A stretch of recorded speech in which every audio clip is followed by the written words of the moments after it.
तू मते छाड़ी आउ कहार हेबु मु केबे करिबाकु देबिनी। मु थाउ थाउ तू आउ का मथारे सिंदूर देबु आउ का हातरे शंखा देबु मु केमिति सहिबी। ए कथा मु केबे करिबाकु देबिनी।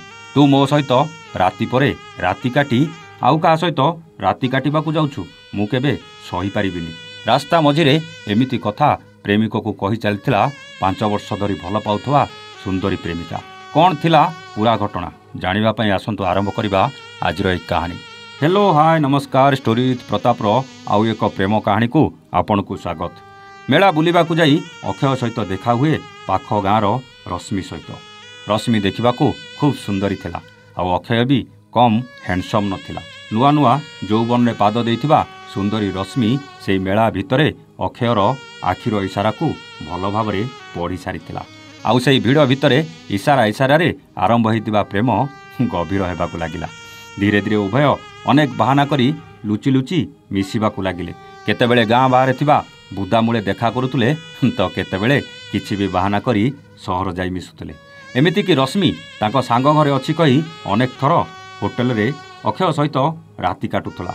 से होटेल भितरे कबाड़ देई पूरा राति उभय रश्मि आ अक्षय निज कामना को चरित्रार्थ करी बेस मजा भी नेउथुले।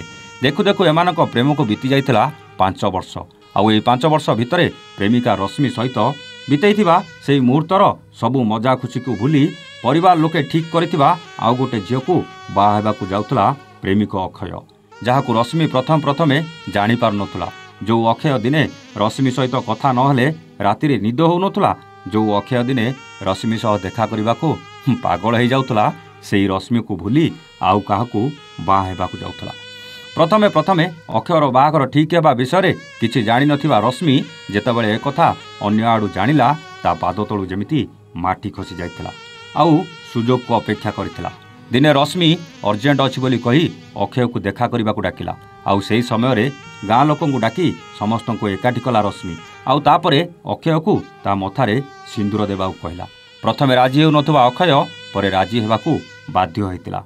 रश्मि मोबाइल ले थिबा सब अंतरंग मुहूर्तर फोटो आउ वीडियो गाँ लोक देखिला परे सबु कथा को फांकीबाकू बसिथिबा अक्षय सत आगरे हार मानी रश्मि मथारे सिंदूर देबाकू बाध्य होइतिला। शेषरे अक्षयर परिवार लोके पहुंची सबु कथा जानिला परे रश्मि को बहु बोली स्वीकार करी घर को नहीं जाइथिले। एइटा आपणक पई कहानी हेइ पारे, किंतु एमिति एक घटना बिहार रे घटथिला बेले प्रेम करी धोखा देउथबा प्रेमिक मानक पई निश्चित भावे एइटा गोटे भल शिक्षा। आजिर ए कहानी देखिला परे बोधे धोखा देउथबा प्रेमिक माने निश्चित सचेतन हेबे बोली मु आशा करूछि। किंतु जदि प्रेमिका जणे प्रेमिक को धोखा देई आउ काहाकू बाहा हुए से जगार प्रेमिक जनक कौन करबा उचित। आउ ए प्रेमिका रश्मि निज प्रेम को निजर करबाकू जो उपाय अवलंबन कला कौन से उपायटा ठीक थिला? कमेंट करी आपणक विचार निश्चय जणाइबे।